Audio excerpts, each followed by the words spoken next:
Oh, why? What happens if you don't ask permission? They will likely tell their family member like, nope, don't feel good about it. We're not all looking to be taken away from the island somehow. If we wanted to leave the island, we would. If you clicked on this video, I am going to take a wild guess that you are either planning a trip to Guam or planning a vacation, or you're possibly a military family that has an upcoming PCS to the island. And you're probably thinking to yourself, what are we getting ourselves into? So before I jump into my list, I thought I should first explain what it means to be Guamanian. Guamanians aren't just people who are from Guam, like born and raised like myself. It more so pertains to those who have been on Guam for quite some time, you know, even if like you aren't originally from Guam, but you've moved to Guam. And it's more so that you have taken on and adapted to the culture and community lifestyle here. Now we can jump into the list, starting off with the first thing that you should know, and that is the people of Guam are a very hospitable people. This pertains to newcomers, visitors, tourists, military families. We are very, very welcoming to new people. Guamanians definitely have a strong sense of community, meaning we really look out for each other. We don't believe in leaving anybody out or leaving anybody behind. It's a very inclusive culture. We definitely host a lot of gatherings, as that is how we bond. It's usually over food. And this is just kind of a helpful tip for those of you who, may get invited to things like this, whether it be like the village fiestas or, like family gatherings. But if you are invited to something like that, and it will be highly, highly insisted upon that you don't have to bring anything, all the food will be provided, still just bring something. And I know for some of you, you probably might be like, yeah, duh, like that's common sense. But we need to be gracious and think about those who probably weren't brought up that way. If I knew I couldn't bring anything, like if I know I can't cook, right? Or if my budget's small, so I know I can't contribute anything, I'm at least going to offer some sort of help. Like, hey, can I set up the table? Hey, do you need help, arranging anything? Hey, do you need help cleaning up? It's just something I feel that you should know. I feel like common courtesy like that and reciprocation is something that should be practiced in any culture.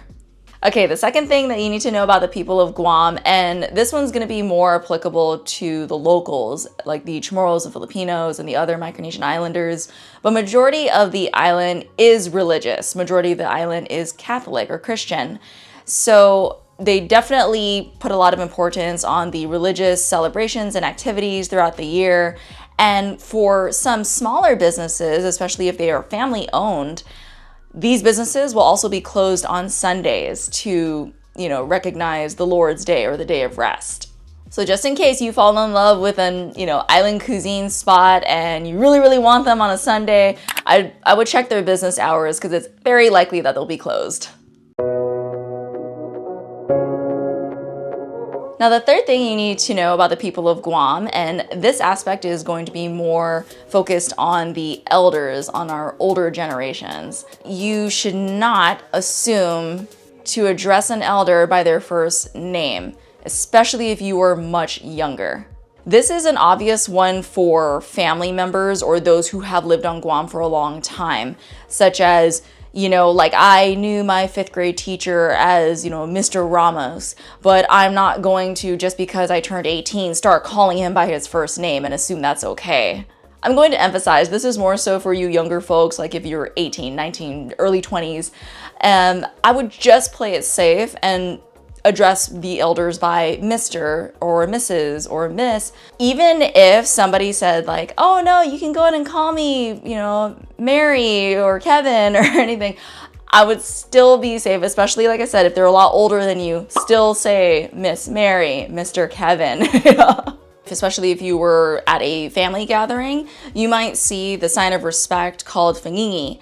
And that's a cultural practice where, the younger person takes the hand of the older person and they kind of like smell their hand or they put it to their nose. It's kind of like the equivalent of a handshake. So if you're not from Guam, you don't have to do that. You don't have to do the fangingi, but I would, it's still the equivalent of like a handshake. So I would at least lead with that. Okay, the fourth thing that you should know about the people of Guam is that they have a very generous culture. They very much believe in sharing the wealth. And when I say wealth, I am not talking about money. Like nobody's gonna just come up and give you free money on Guam, okay? It's more so about like food and sometimes other resources.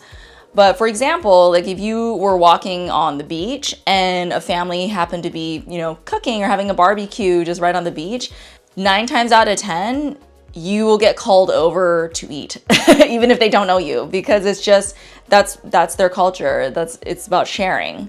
So like, even if you're not hungry in that moment, just take the food, because then it's kind of insulting to turn down somebody's gratitude. Just, save it for later. You don't have to eat it right in front of them. This also goes for your neighbors. Like if you are in a really good village community, your neighbors will come over and give you stuff just because there's an abundance of it. I love sharing the story about my friend April, who she and her husband had moved to Guam. They were in the Air Force.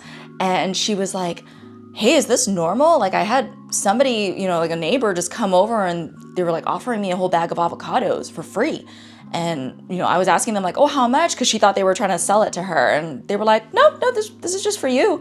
But yeah, that's just how the culture is. If they were blessed to have something like that, like an avocado tree or a mango tree, they believe that if they have an abundance of something, that it is meant to also be shared, not hoarded. And from my personal experience, this was definitely an element that I missed after living 4 years in Virginia. Like on the sharing element, for me, because I'm just so used to that. Like if I cooked so much of like a certain meal or, I was making baked goods and I have like a lot and I know I'm not going to eat it myself, I'm going to go and share that with somebody. So I just remember like going to my 3 neighbors and trying to give them, like extra cupcakes that I made. And I was just looked at like I was weird or like, why are you doing this? And, I didn't take any offense to it, but I was just like, oh, this is new. I do want to break for a little bit and take a moment to talk about Ryze. Now, I usually talk about their mushroom coffee, but lately I have been loving just their chicory mushroom, which is actually their caffeine-free option. So if you're already familiar with like adaptogenic mushroom drinks, they promote a lot of, like stress relief and mood improvement, giving you a nice calm energy. For me, I drink it to reset me. Because throughout my day, I will get stressed out, whether that be because I have my toddler, being a work from home mom can get stressful. Doing my YouTube channel, that, the video editing can get overwhelming every now and then. And so when all my tasks feel like they start to build up, drinking a cup of Ryze, specifically the chicory mushroom, is just one of those things that's like, like I get that reset and then I'm able to get through the rest of my day, but I'm not feeling jittery or like wired or anything. And I really want to touch on an aspect that I don't think many people talk about when it comes to like their favorite products or services, but I really, really love Ryze's customer service support. Like if I had any issues with my orders, which has probably only been once or twice, they are so responsive, and it's not even a bot responding to me, it's an actual person emailing back and forth with me. This is why I've been using Ryze for so long, not only because I like their products, but really because the customer service is just stellar. And of course, if you want to look more into it and see if Ryze is something that you might also enjoy, then I'll leave my special link in the description along with my promo code so you can get 15% off your order. Okay, one more. All right, so the 5th thing that you should know about the people of Guam is that there is a big importance on family. A lot of extended family still live on Guam. Like it's very rare that, a whole family will uproot themselves and go elsewhere. The only time that has really happened is if maybe, one of the kids graduated from high school and they want to pursue college or, are leaving for the military and the family wants to remain close. Then maybe that's when like a chunk of the family will leave and move stateside. But for the most part, a lot of extended families still remain on Guam. And because family is a very important aspect to Guamanians, if you are a non-local who comes to Guam and is interested in courting, local guy or girl, it's very likely that you will be introduced to his or her family early on. And yes, sometimes family has a lot of influence. So, if they don't sense good vibes from you, then they will likely tell their family member like, nope, don't feel good about it.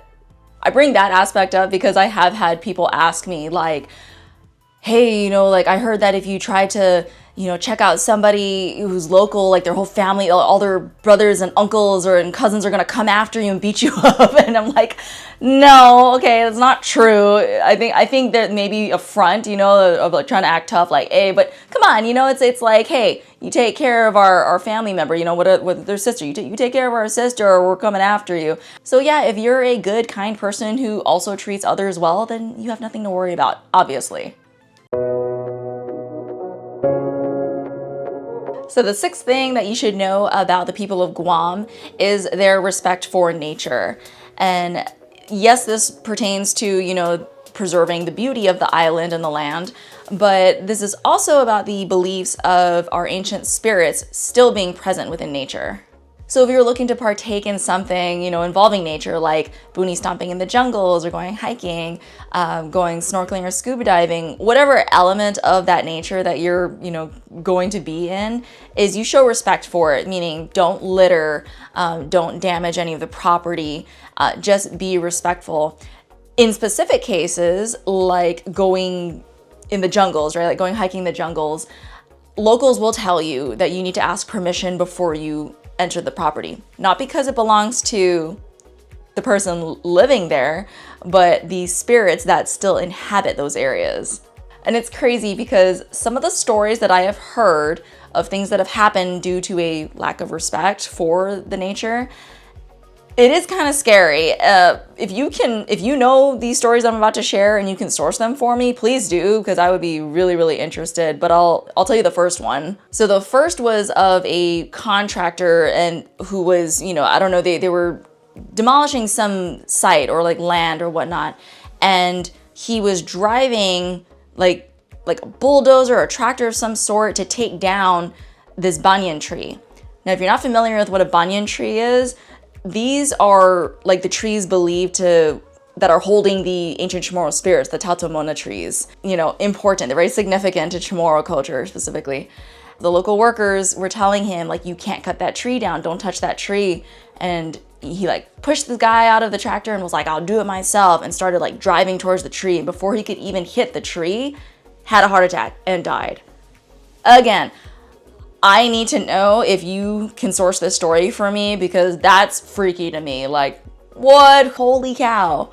The second story is of a group of hikers or boonie stompers that went in to the jungle. I don't remember which exact hike site it was, but they ended up getting lost for several hours. This was like a trail that has been done many times before, and somehow they got lost. Especially the older locals. When the locals heard of this story, they all kind of just nodded at each other and they were like, they didn't ask permission. That's exactly what that is. They didn't ask permission. And it's like, oh, why? What happens if you don't ask permission? And what I was told as a little kid was, well, when you don't, then the spirits will confuse you.